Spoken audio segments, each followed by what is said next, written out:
안녕하세요. 달보살입니다. 오늘은 여러 아들 중에서도 큰아들과의 전생이 가장 궁금하시다는 어머니와의 상담 사례를 소개해 드리려고 합니다. 이제부터 엄마와 큰아들의 전생 속으로 들어가 보겠습니다. 이곳은 조선시대로 보이며 아름답고 단아해 보이는 기생 한 명이 보입니다. 이 여인은 여느 기생들과는 달리 남자를 보는 관점이 매우 특별했는데요. 아름답고 뛰어난 이 여인을 보기 위해 사방에서 남자들이 모여들었지만 제대로 만나지 못하고 돌아가는 남자들이 허다했습니다. 그 이유는 이 기생은 남자를 보는 기준이 보통의 여인들처럼 외모나 재력이 아니라 대과 시험에 합격한 남성들만이 훌륭한 남성으로 대우를 해주었기 때문입니다. 아름다운 이 여인의 마음을 사로잡고 싶었던 수많은 남자 중 젊은 도령이 한 명 있었습니다. 젊은 도령은 여인에게 반하여 여러 번 찾아갔지만 여인의 마음을 얻을 수가 없었습니다. 집안이 부유했던 도령은 양반가의 자제로 그 생에서 풍류를 좋아하는 한량으로 공부에는 별 관심이 없던 사람이었기 때문에 대과 시험과는 거리가 먼 상태였습니다.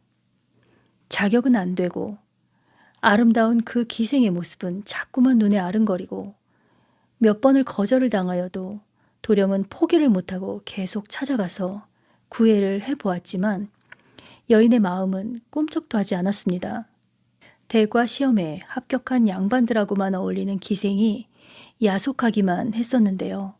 그때의 한량이었던 도령이 이번 생에 큰아들로 환생을 한 것입니다. 그리고 그때 고고한 기생이 이번 생에는 엄마로 환생을 하여 다시 만나게 되었네요. 전생에서 가까이 가지 못해서 애태우던 도령이 그 한을 풀기 위해 이번 생은 그 기생의 아들로 환생을 하게 된 것입니다. 자, 이제 또 다른 전생 속으로 들어가 봅니다. 이곳은 외국의 한 학교입니다. 젊은 남자 선생님과 여고생쯤으로 보이는 매우 당차고 똑똑해 보이는 여학생이 보입니다. 남자 선생님이 여학생을 바라보는 눈빛은 예사롭지가 않아 보입니다. 자신의 학생이지만 이성을 바라보는 눈빛으로 바라보고 있습니다. 여학생은 선생님의 눈빛도 부담스러웠지만 스승이 자신보다 뭔가 더 박식하다는 느낌이 들지 않아서 존경심을 느낄 수가 없었습니다. 그래서 자신을 바라보는 그 눈빛을 피하기 위해 여학생은 그 남자 선생님과 눈을 마주치지 않고 학교에 가면 눈빛을 피하기에 바빴습니다. 그때 남자 선생은 전생의 도령이자 현생의 큰 아들이었고 그때 여학생은 전생의 그 기생이자 현생의 엄마였습니다. 전생에서 대과 시험에 합격한 사내들만 사내로 취급하던 서름으로 다음 생에는 그토록 관심이 없던 공부를 열심히 해서 교사와 여학생으로 다시 만나게 됐던 겁니다. 그 생에서 여전히 사랑을 느꼈건만 이번에는 자신이 가르치는 학생에게조차 존중을 못 받고 살았습니다. 아들은 이번 생에도 공부를 안 하기로 작정하고 엄마의 아들로 만나졌습니다. 전생에 한량이던 습도 남아있고 공부를 열심히 했어도 대접을 받지 못했던 생이 있었기 때문에 원래대로 그냥 공부도 안 하고 노력을 안 하던 습으로 돌아가게 된 것입니다. 이 아들은 가까운 전생에 여러 생에서 부유하게 살았기 때문에 악착같이 노력을 하는 유형이 아닙니다. 이번 생에서도 공부하는 거리가 멀게 살아가게 될 것입니다. 그리고 매사에 별로 노력하지 않고 살아가게 될 것입니다. 이렇게 어머니께 말씀을 전해드렸더니 어머니는 이렇게 말씀을 하십니다. 네, 맞아요, 선생님. 다른 아들은 공부도 잘하고 야무진데 유독 큰아들만 하도 공부도 안 하고 뭐든 노력하는 모습도 악착 같은 모습도 전혀 없고 너무 답답해서 전생을 보게 됐어요 하시더라고요. 그런데 제가 보았더니 이 댁의 큰아들은 야무짐도 노력도 악착 같음도 없지만 이 생을 살아가는데 큰 고통 없이 평탄하게 잘 살아갈 것으로 보입니다. 그렇다면 이 댁의 아들은 무슨 복이 그리 많아 전생에도 순탄하고 이 생에도 순탄한 걸까요?